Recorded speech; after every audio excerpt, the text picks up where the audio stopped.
Necronomicon, cuốn sách của người chết. Necronomicon là một trong những cuốn sách kỳ dị nhất thế giới, được sáng tác bởi nhà văn Mỹ Howard Phillips Lovecraft. Ông là bậc thầy trong lĩnh vực kinh dị giả tưởng và được đánh giá là một trong những tác giả thành công nhất ở thể loại truyện kinh dị thế kỷ 20.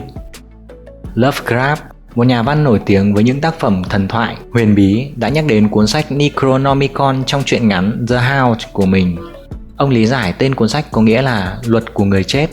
Có lẽ bởi tâm hồn cực kỳ nhạy cảm, tuổi thơ thường bị trêu chọc, bị mẹ ruột ép mặc đồ con gái nên Lovecraft sở hữu một trí tưởng tượng khác người.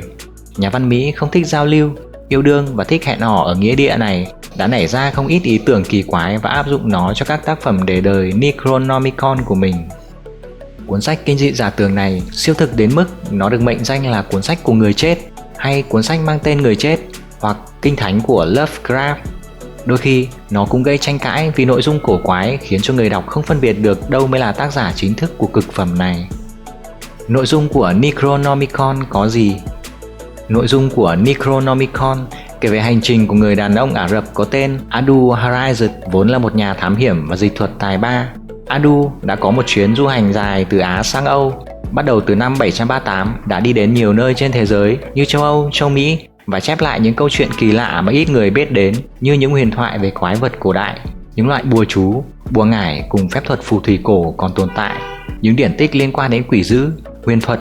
Trong cuốn sách của mình được đặt tên là Al-Azif, tức âm thanh của quỷ. Điểm nổi bật nhất của cuốn sách này đó là mỗi trang bên cạnh những cổ ngữ quái dị thì cũng có muôn vàn những hình vẽ minh họa cực phẩm siêu đẹp và quái dị về những loài quái vật, cổ thuật, ma quỷ hay những sinh vật kỳ dị bí ẩn cổ quái vô cùng sống động, lại vô cùng logic và ma mị với nét vẽ mềm mại, sống động tuyệt đẹp của ông. Trong đó có thể nói nổi bật nhất là con quái vật Cthulhu đang ngủ say. Yêu quái khổng lồ này khi bị đánh thức có thể gây náo loạn trái đất. Không lâu sau, Adu Harizat biến mất một cách bí ẩn không để lại dấu vết, cuốn sách bị thất lạc.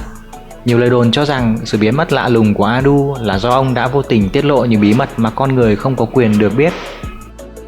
Đến năm 950, Theodorus Philetas tìm được Al-Azif và dịch sang tiếng Hy Lạp với cái tên là Necronomicon. Ma lực từ cuốn sách đã khiến cả thành phố Philetas sinh sống liên tục gặp hỏa hoạn, phần lớn bản sao bị đốt cháy. Đến năm 1228, một tu sĩ có tên là Olaus Wormius đã dịch cuốn sách sang tiếng Latin. Giáo hoàng Gregory IX đã cố gắng phá hủy toàn bộ các bản sao tiếng Latin và Hy Lạp. Năm 1586, John Dee, một ảo thuật gia người Anh, tìm được bản sao của cuốn sách do Wormius dịch.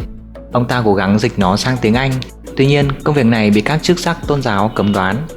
Lo sợ nguyên nhân vì cuốn sách ma quái, người ta đã thu lại quyển sách và lưu giữ ở nơi bí mật không ai biết.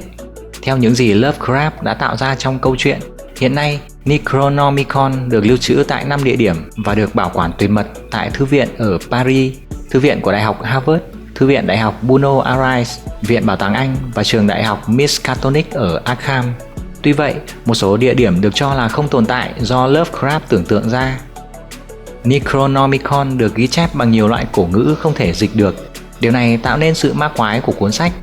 Những người được đọc cuốn sách này chủ yếu chỉ xem hình minh họa mà thôi. Cuốn sách khiến người đọc hoang mang về nguồn gốc của nó. Tuy rằng đây là một cuốn tiểu thuyết kinh dị của Lovecraft với nhân vật Adu là hình tượng do ông tạo ra khi lên 5 tuổi.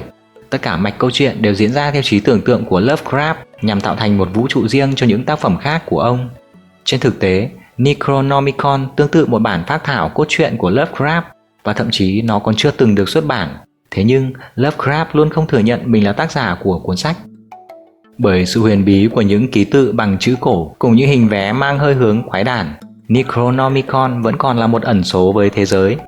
Nhà văn điên Lovecraft không hiểu bằng sức mạnh và tài năng gì mới có thể tạo nên một kỳ tác gây nhiều tranh cãi như vậy vẫn là một câu hỏi bỏ ngỏ.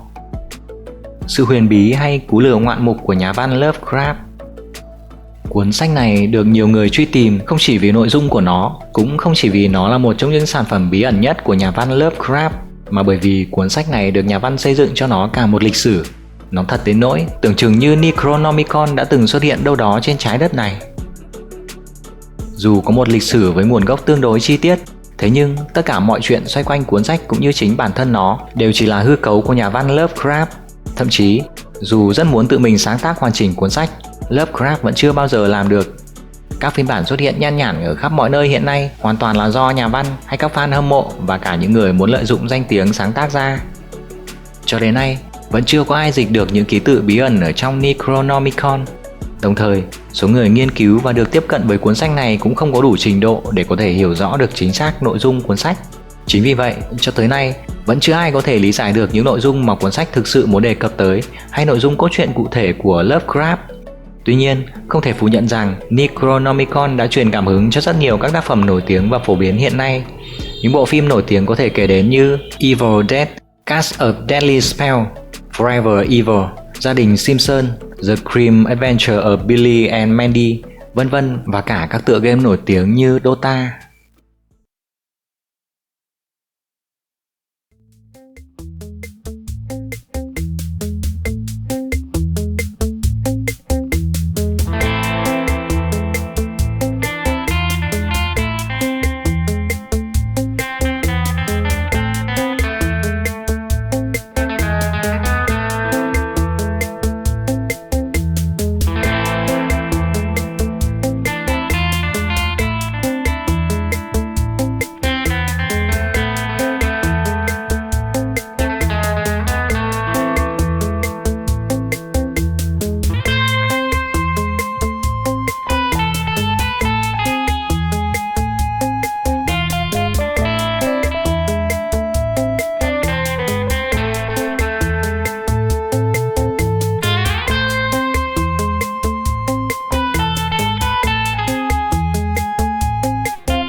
Cảm ơn các bạn đã xem các video khám phá bí ẩn của kênh Bầu Trời Tri Thức. Hãy ủng hộ chúng tôi bằng cách theo dõi kênh, share video của chúng tôi cho nhiều người cùng khám phá và comment ý kiến của các bạn dưới video của chúng tôi nhé. Hẹn gặp lại các bạn trong các video khám phá tiếp theo. Xin chào và hẹn gặp lại.